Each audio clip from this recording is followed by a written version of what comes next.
Well, we are.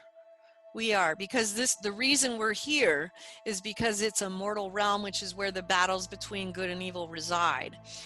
As individual souls, the battle between good and evil is occurring within us and around us.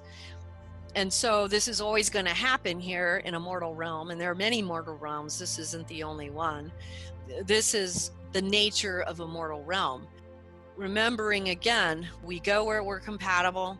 We create our own compatibilities. So even in the sense of people drawing towards them, even the spiritual support that supports their position. If a person is participating in something that's dark and they are not doing anything to weed that out of their soul, they're probably drawing in energies that support that way of life.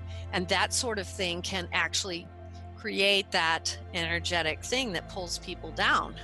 Whereas this is the difficult thing, because in order for us to actually access and go higher, we have to break free of our own bondage, which is usually of our own making.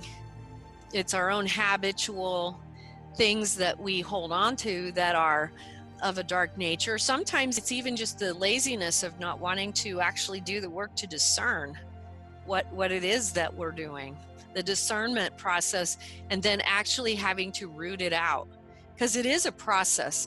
It's not something for someone who just wants to have a lukewarm kind of spiritual life. And I think that's one of the reasons why it is so easily overlooked by so many, because very few people really want to seek God with all their soul, all their will, and all their love, and all their might.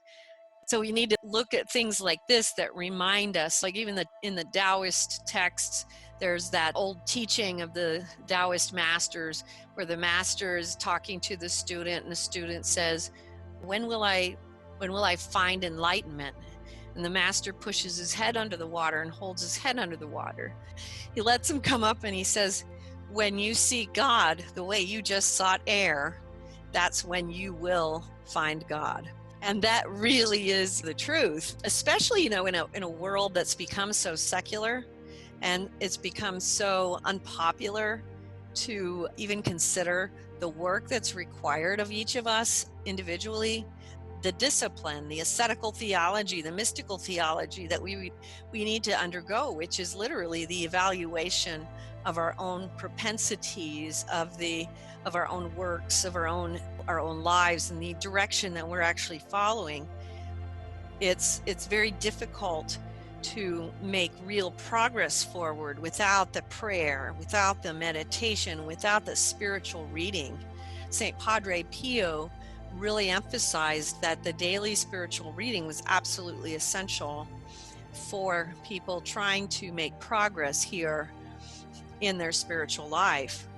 So it becomes much more difficult when we don't understand that this is it's not really going to be a hobby. If you really want to just climb that mountaintop,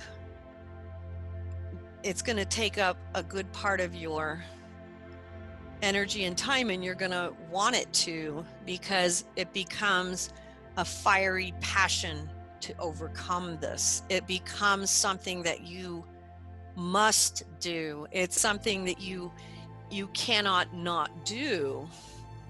If it's a casual observance on the side, it's much harder. You can bring about the redemption, even with meager effort, because literally we just turn towards God. But then we also have to be willing to follow that up with the work that will come of that decision. Because once we make the decision, there is work that follows.